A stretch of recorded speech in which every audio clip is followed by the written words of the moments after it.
बोले भागवत भगवान की जय। तो बड़ा सुंदर से सुखदेव मुनि महाराज कह रहे हैं और यही कह रहे हैं कि सत्कर्म सूचको नूनम ज्ञान यज्ञ स्मृत बुद्धे श्रीमद भागवतालापै स तो गीता सुखादिभी। हे राजन, भागवत जी से बढ़कर जीवन में इससे बढ़कर कोई सत्कर्म नहीं है। ये सत्य कर्म है, ये परमात्मा का कर्म है जिसे हमें निरंतर लगातार भावना से करते रहना चाहिए। हम जितना करते रहेंगे उतना हमारा जीवन धन्य होता रहेगा। आज नारद जी के लिए कहने लगे कि नारद जी सब जगह गए हैं और सब जगह अपने पितरों की पुण्याई के लिए जितना कार्य नारद जी से बना है सब किया, लेकिन नारद जी के खुद के मन में भी इतनी सी भी शांति प्राप्त नहीं हुई। और नस्तम शांतम सुखम च कश्यम जीवातुरो भवेत्। जीव है वो जीने के लिए आतुर है, लेकिन महाराज जिएगा कैसे जब तक उसके मन में शांति नहीं है। नारद जी ने सब चीजें की है। श्री सुखदेव जी कहते हैं राजन, नारद जी को जितना उनसे बन पड़ा है सारे तीर्थों में, जितने पितरों के लिए पूजा पाठ थे सब कर लिया, लेकिन शांति नहीं आई। कथा सिखा रही है और यही सिखा रही है, हे राजा परीक्षित, जब तक हमारे पितृ और पूर्वज खुश नहीं हैं तब तक हमारे जीवन में भी कभी शांति नहीं आ सकती। हमारे पितृ और पूर्वज कब खुश होंगे कि जब हम लगातार नित्य भाव से अच्छा अच्छा कार्य करते रहें। समाज की सेवा, राष्ट्र की सेवा, देश की सेवा, मातृभूमि की सेवा, भगवान की सेवा, किसी भी भाव से हमसे सेवा बने, बस वो सेवा भावना लगातार यदि हम परमात्मा के प्रति समर्पित होकर करते रहें तो उसी भावना से शांति आएगी, अन्यथा कभी शांति प्राप्त नहीं हो सकती है।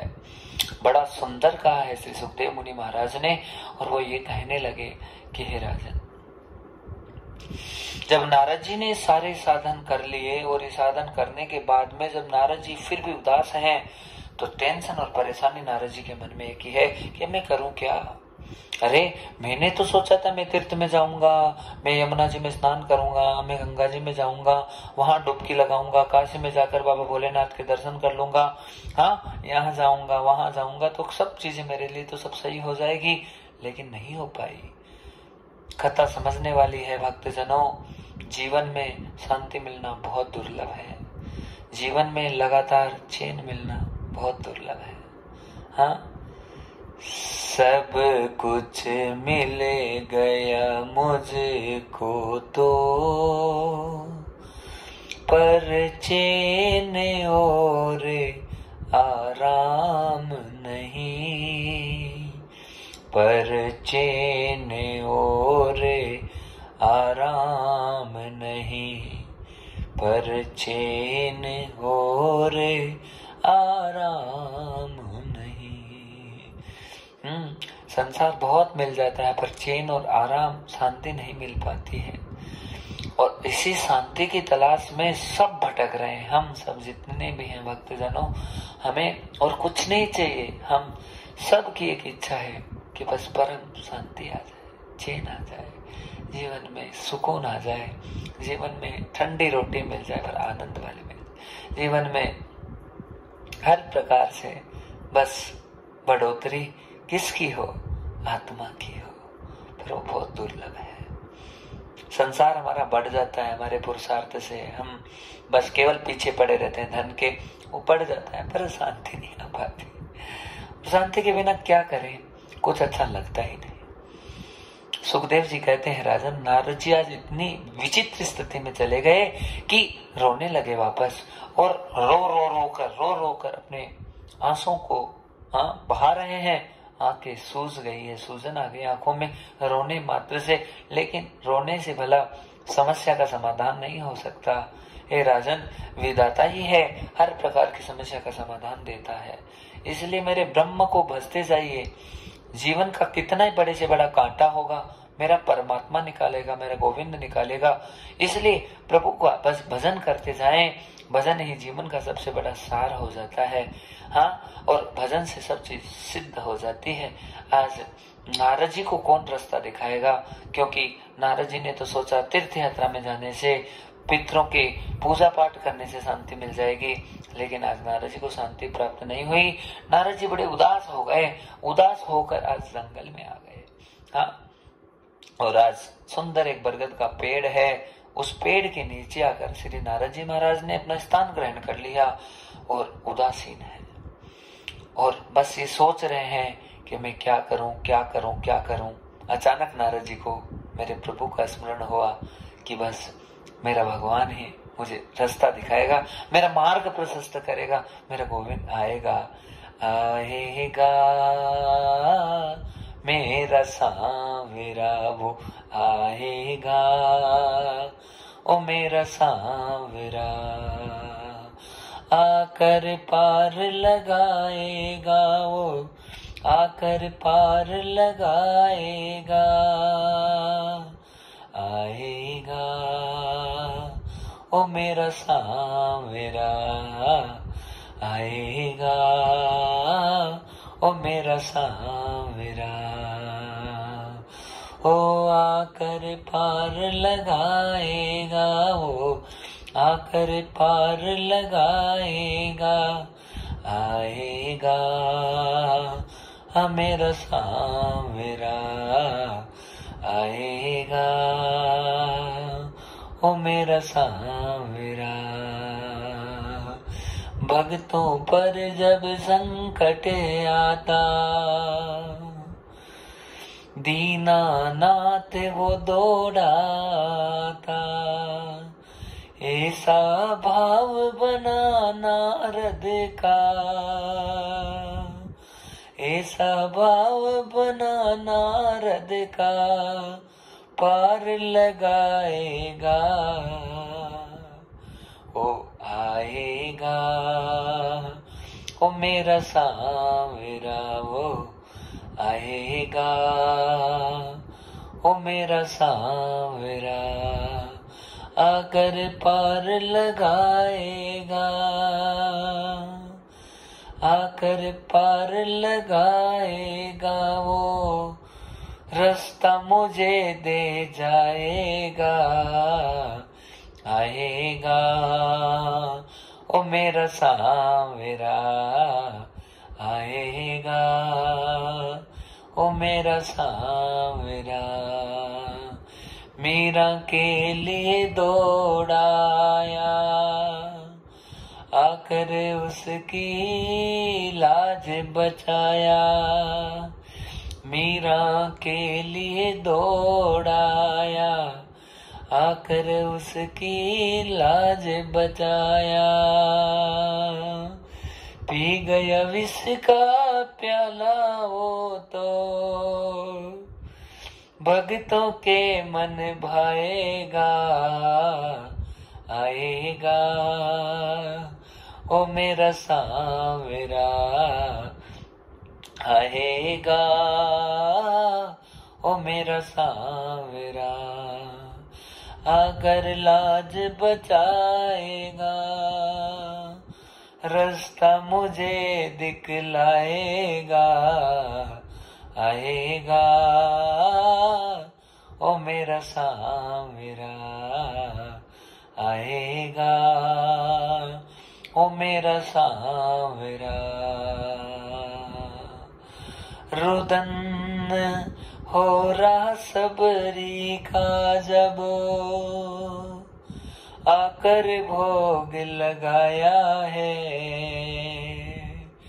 रुदन हो रहा सबरी का जब, आकर भोग लगाया है, भोग लगा कर सांवरिया मेरे मन में वो हर्षाया है, भोग लगा कर सांवरिया मेरे मन में वो हर्षाया है, आएगा ओ मेरा सांवरा आएगा, मेरा सांवरा आकर लाज बचाएगा, आकर लाज बचाएगा, रास्ता मुझे दिखलाएगा, आएगा हाँ मेरा सांवरा आएगा, ओ मेरा सांवरा। सर्व बाधां विमोचये, हरि नाम संकीर्तनम्।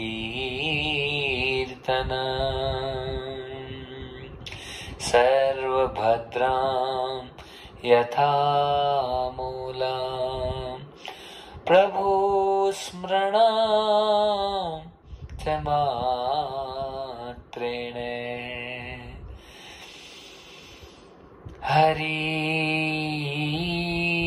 शरणं, हरि शरणं, हरिश्चैव शरणं मम। नारदं वरदो भवेत्, केवलं हरि शरणं भवेत्। नारद जी के मन में केवल एक भावना है, संकट है भारी पर मिटेगा, आएगा ओ मेरा सांवरा, आएगा हाँ मेरा सांवरा। ये विश्वास है भक्तजनों भगवान के प्रति, बस अनन्य भाव। इतना परेशान होने वाले नारद लेकिन अंतरात्मा से नहीं टूटे। मन में ये भावना नहीं है कि मेरा तो कुछ नहीं होगा, अब तो कुछ नहीं हो सकता, अब तो कुछ नहीं हो सकता। हम बार बार ऐसा सोचते हैं। हे राजा परीक्षित से सुखदेव जी कहते हैं कि देख तुम नारद को, आज इतने टेंशन इतनी परेशानी में लेकिन विश्वास नहीं छोड़ रहा। बस मन में भावना एक ही है, मेरा प्रभु करेगा, मेरा सांवरा सब करेगा, मेरा दीनानाथ, मेरा गोविंद, मेरा नारायण सब कर देगा, मेरी लाज उसके हाथ में है। जब ये अनन्य भाव जागृत होता है, भागवत जी पुष्ट हो जाते हैं, भगवान की सारी शक्तियां जागृत हो जाती है, गोविंद हर प्रकार से करुणा और कृपा देने के लिए तैयार हो जाते हैं। महाराज आज नारद जी के साथ में अनन्य लीला होने वाली है। और लीला क्या होने वाली है? वन में आकर आज नारद जी स्थापित हो गए। हाँ, वट का वृक्ष है, मधुर मधुर पक्षियों की जो वाणी है नारद जी के कर्णपुटों पर कलहालित हो रही है, लेकिन फिर भी शांति नहीं है। सुंदर अच्छी हवा चल रही है जंगल में, पर शांति नहीं है। हम भी ऐसी बड़ी लगा लें, हाँ सामान बड़ा बड़ा ले आए, पर शांति नहीं आ पाती। और शांति के बिना जीवन बेकार है। शांति कब तक नहीं आएगी? जब तक भगवान के कार्यों के प्रति समर्पण नहीं होगा, भगवान को भजेंगे नहीं, प्रभु के स्मरण में और भागवत जी के प्रति, सत्संग के प्रति जब तक हमारी निष्ठा और भावना जागृत नहीं हो, तब तक पाखंड प्रपंच में पड़े रहेंगे। कल्याण केवल और केवल भगवान के नाम से होगा भक्तजनों। और इस जीवन में कहीं पर भी कल्याण नाम का कोई शब्द नहीं है। हम सोचते हैं ऐसे कल्याण हो जाए, ऐसा कल्याण होना संभव नहीं है। कल्याण केवल बस भगवान की शरणागति को, चरण कमल है परमात्मा के, उनको ग्रहण करने से, संतों के चरणों में झुकने से, लगातार नित्य प्रभाव से, सत्संग को लेने से ही जीवन में शांति आएगी। अन्यथा ये कलयुग इतना खतरनाक है, ऐसे फंसा देगा कि जो हमें अच्छा अच्छा लग रहा है, अच्छा लग रहा है, केवल हमारी आत्मा पुष्ट हो रही है, सब चीजें हम सोच रहे हैं, हमारा मन खुश हो रहा है, अरे हाँ यहाँ पर ये भोजन कर लिया, बड़ा आनंद हो गया, यहाँ पर इस रिश्तेदार से मिले, आनंद हो गया, हाँ अब हम इतना पैसा कमा लेंगे, उससे आनंद हो जाएगा, हम इतना बड़ा मकान ले लेंगे, उससे आनंद हो जाएगा। नहीं आएगा, बिल्कुल नहीं आएगा, दूर दूर तक नहीं आएगा। आत्मा गर्त में चली जाएगी। हाँ, कुछ नहीं मांगना। क्या भजन करने से रोटी मिल जाएगी? मिलेगी। क्या भजन करने से सब चीजें हो जाए? सब हो जाए।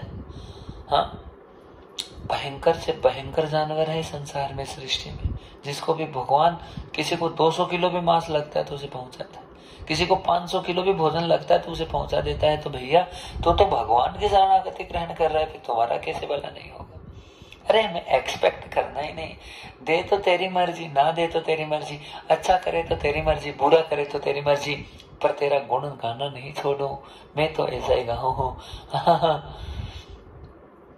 जो हरि आवे आंगणे, तो भी नरसी भजन करे। जो ना आवे हरि आंगणे, तो भी नरसी भजन करे।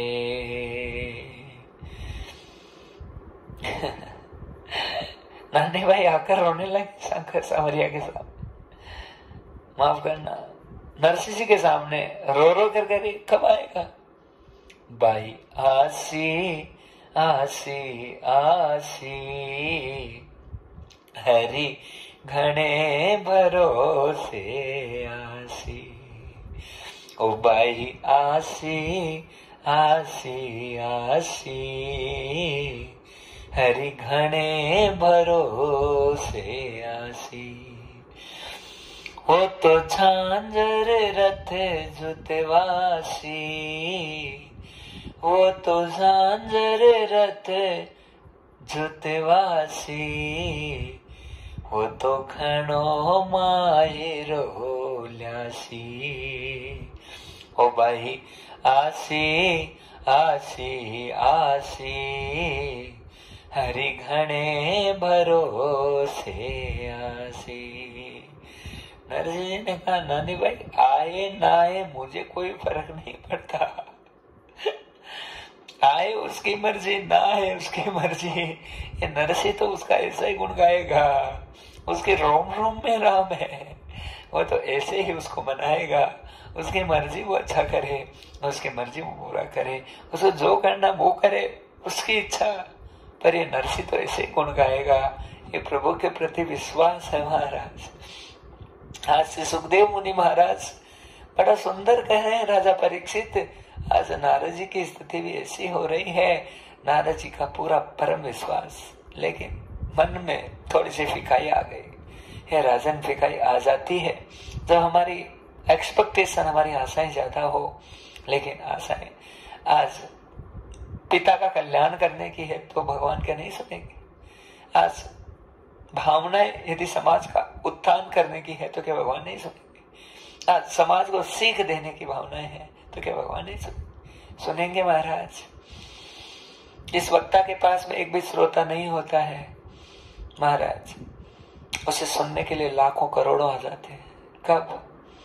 कि बस वक्ता सच्चे भाव से अपना कर्म करे, उसे कोई मतलब नहीं, कोई सुने ना सुने, कोई आए ना आए, बस उसे गाना है अपने प्रभु के लिए, अपने सांवरिया के लिए, अपने गोविंद के लिए, अपनी आत्मा के अनन्य अनन्य भावों को जब हम लगातार प्रभु के लिए व्यक्त करने लग जाते हैं। वो निराकार ब्रह्म साकार होता है वाणी से, वो निराकार ब्रह्म हर प्रकार से पुष्ट होने लगता है। वो निराकार ब्रह्म अद्भुत शांति और आनंद को हमें देने के लिए मजबूर हो जाता है। लेकिन कब होगा कि हम कभी स्वार्थी ना बने महाराज। स्वार्थ में रहकर कभी अपने जीवन का भला हो ही नहीं सकता। अरे क्यों, क्या लेकर आए, क्या करना है बताइए।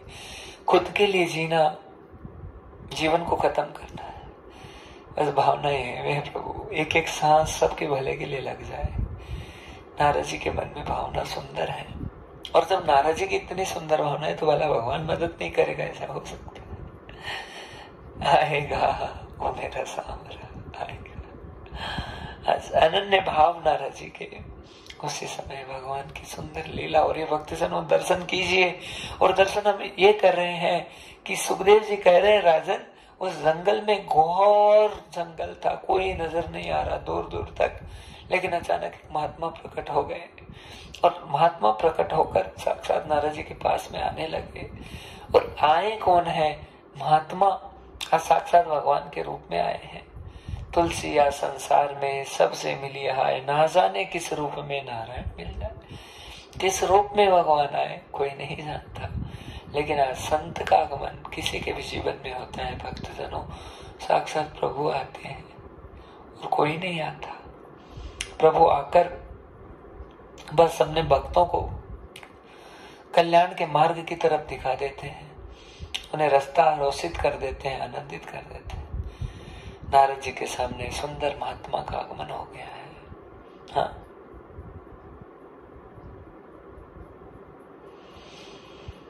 आगमनम द्रियाता योगेश्वर मुनीन्द्रम च।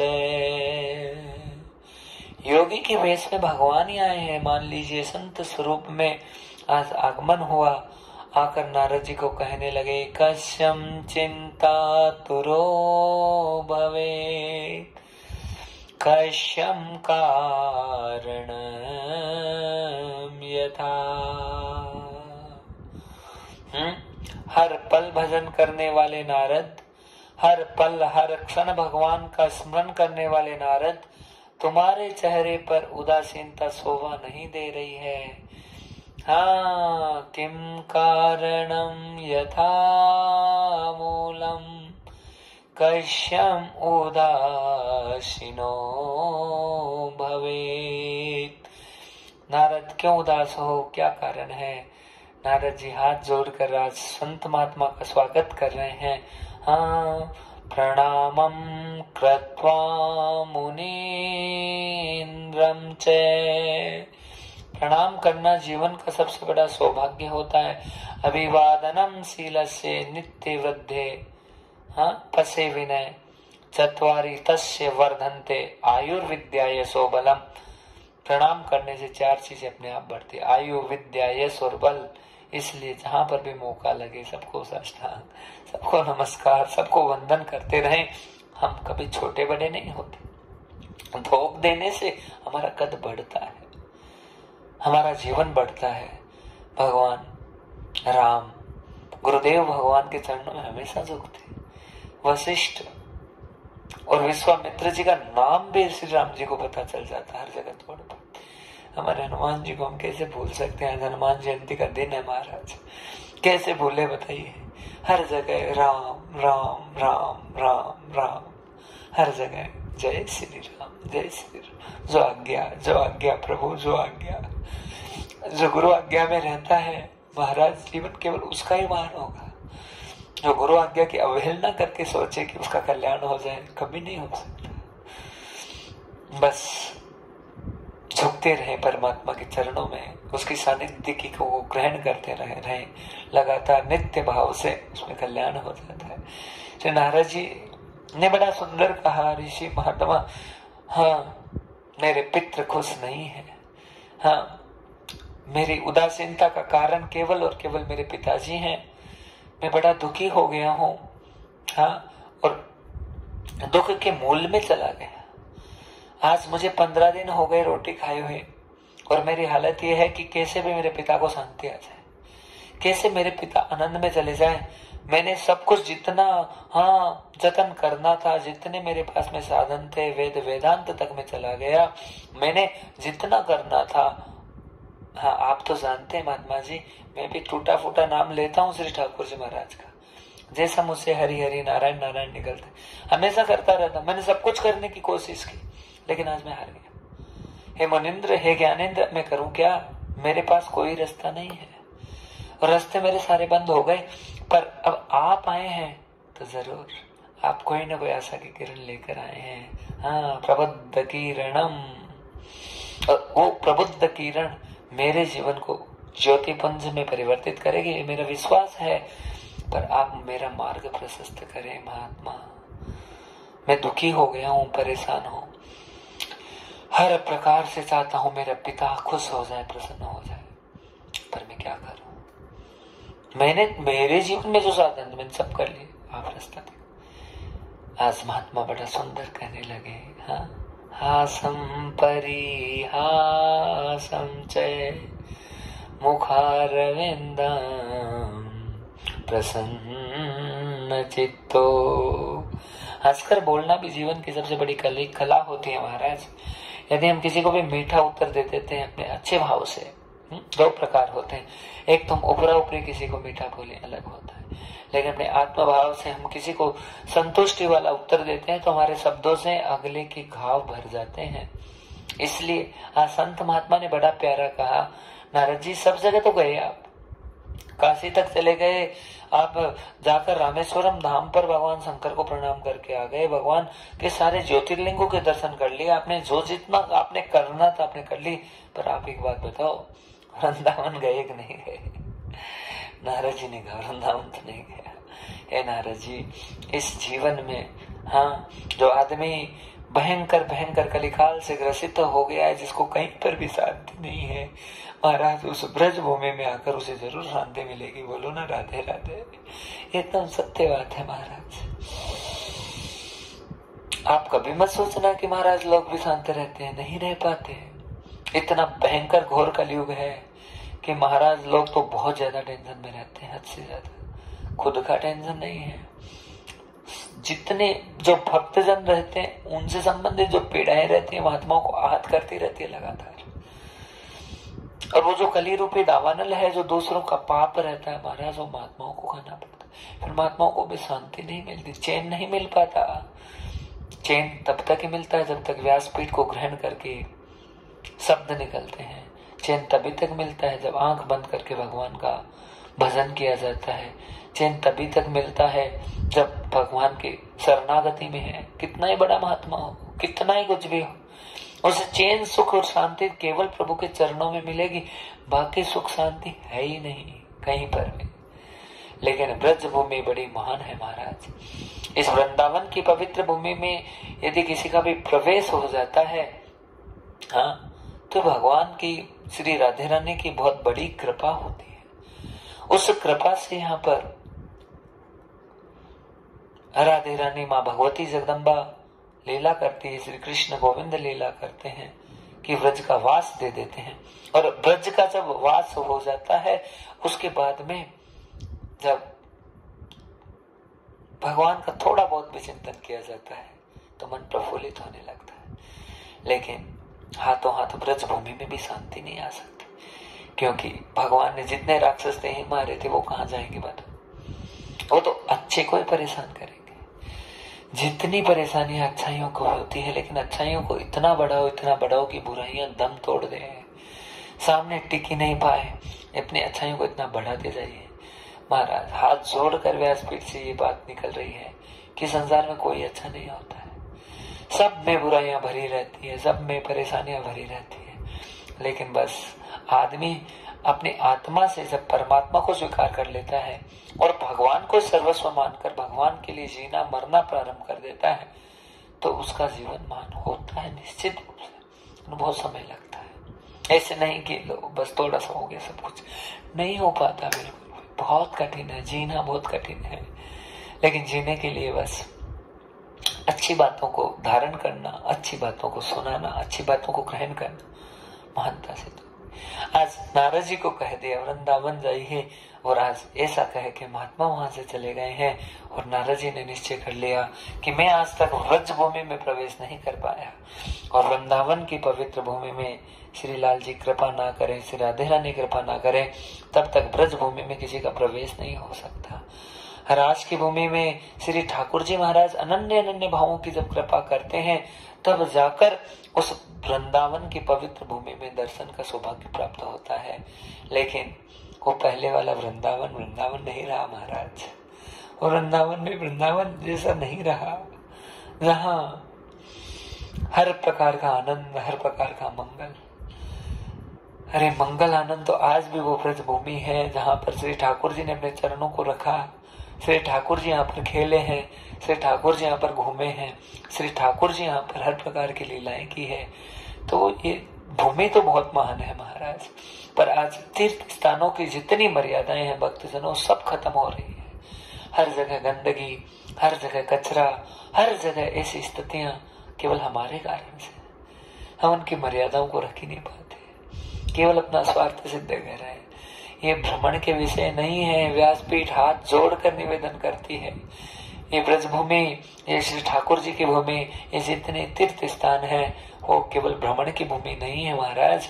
यहाँ केवल भोग विलास करने के लिए नहीं आया जाता, यहाँ तो साक्षात श्री राधे रानी से मिलने आया जाता है, यहाँ श्री ठाकुर जी से मिलने आया जाता है महाराज। मेरे भगवान से, मेरे गोविंद से, मेरे नारायण से, मेरे हरि से।